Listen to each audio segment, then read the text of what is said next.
की दीक्षा ली। अगर आप परीक्षा में कहीं फेल होते हैं तो कैसे व्याकुलता जागृत होगी? आपको मिलेगा ये सब।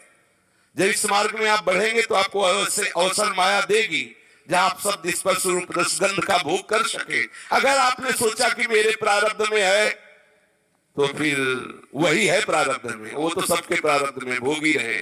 तुम कहाँ के बन रहे थे? प्रियालाल के चरणारविंद के आशिक तो ना। प्रारब्ध में इतनी सामर्थ्य नहीं है कि तुम्हारे परमार्थ को नष्ट कर दे। प्रारब्ध से वस्तुएं आ सकती हैं, लेकिन भोगना न भोगना तुम्हारे विवेक के ऊपर है।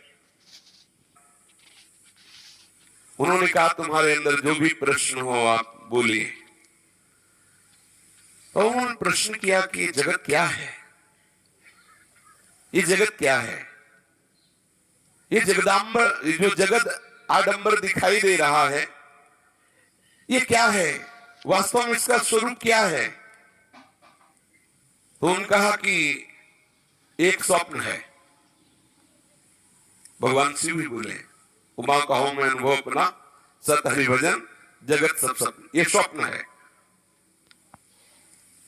तो मैं स्वप्न को देख रहा हूं, ये स्वप्न को मैं देख रहा हूं, मैं स्वप्न पुरुष हूं।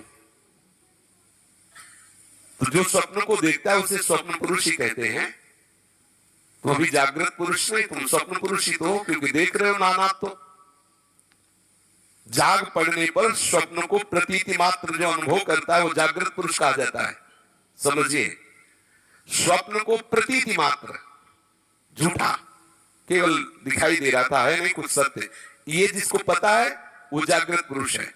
तो संपूर्ण यहां से लेकर ब्रह्मलोक तक जिसको पता है सब झूठा, ब्रह्म सत्यम जगन मिथ्या, वो जाग रहा है। जाने तब जीव जग जागा, जब सब विषय विलास विरागा। यही जाने जग जाए, हेराई जागे जथा स्वपन भ्रम जाई। जो जागृत पुरुष के सहित इस संपूर्ण जागृत को अनुभव करता है उसे जागृत दृष्टा कहते हैं। जागृत पुरुष सहित संपूर्ण सृष्टि को जो अनुभव करता है उसे दृष्टा कहते हैं। स्वप्न दृष्टा और जागृत दृष्टा वो शुद्ध साक्षी है, और वो कोई और नहीं, वो आप ही है, वो आप ही है। जगत मिथ्या है, आत्मा ही सब है। तो क्या मतलब इसका? आत्मा ही जगत बनी हुई है। विचार काल में जगत मिथ्या है, बोध काल में सब आत्मा ही है। जब तक भगवत साक्षात्कार नहीं होता तब तक सब झूठा है, ऐसा मानो, सब झूठा। नहीं तो वैसे ही राग किए फंसे और मान लो कि मेरे भगवान है तो और राग करो। बोले अब क्या है, भगवान ही है पत्नी, तो फिर और पुष्ट। राग से अनुराग के बीच में वैराग्य है, ये अनावश्यक है। बोध काल में सब भगवत स्वरूप है, लेकिन विचार काल में जो आप नानात्व में फंसे, इसमें वैराग्य होना आवश्यक है। ये सूक्ष्म विषय है। अगर हम अभी सबको मान रहे हैं कि भगवान है तो केवल बात से कहेंगे भगवान, लेकिन आचरण वही सब होंगे। बिना वैराग्य के, राग त्याग किए बिना ये बोध नहीं होता है। अन्वय और व्यतिरेक दो पद्धतियां हैं, है और नहीं है। ये विश्राम स्थिति है, पर जहां तुम विश्राम माने वो नहीं है, वो नहीं है, नहीं है, ऐसे हटाते चले जाओ तो है में स्थिति आ गई। सब फिर उस समय लगा सब प्रभु ही है। सिद्धांत है, संसार में आसक्त होकर संसार का स्वरूप नहीं समझ सकते।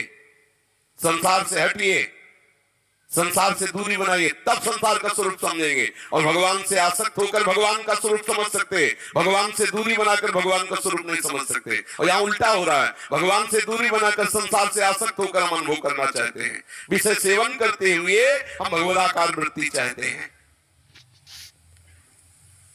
सब कुछ भगवान है, आत्मा है। इसका तात्पर्य है कि आप जब जगत मिथ्यात्व को समझ जाएंगे, कहीं भी राग नहीं रहा, कहीं भी आसक्ति नहीं रही। जब जान गए नकली नोट है तो कोई उठाएगा क्या? बिल्कुल नहीं उठाएगा। जब समझ में आ गया सब झूठा, तो आप भोगने की लालसा क्यों करेंगे? आप उसे पाने की लालसा क्यों करेंगे? अगर पाने की लालसा हो रही तो कहो ये झूठा है, वास्तविक झूठा है। जब सत्य वस्तु में आ गए, समस्त कामनाएं शांत हो गई, तो चिद चिद लक्षणम सर्वम राधा कृष्णमयम जगत। भक्त जन ऐसा देखते हैं और ज्ञानी जन से स्वरूप अनुभव करते हैं। वो मेरा स्वरूप ही, मेरी आत्मा ही है, ऐसा अनुभव करते हैं। ये निर्विकल्प समाधि और निर्विकल्प बोध में क्या अंतर है?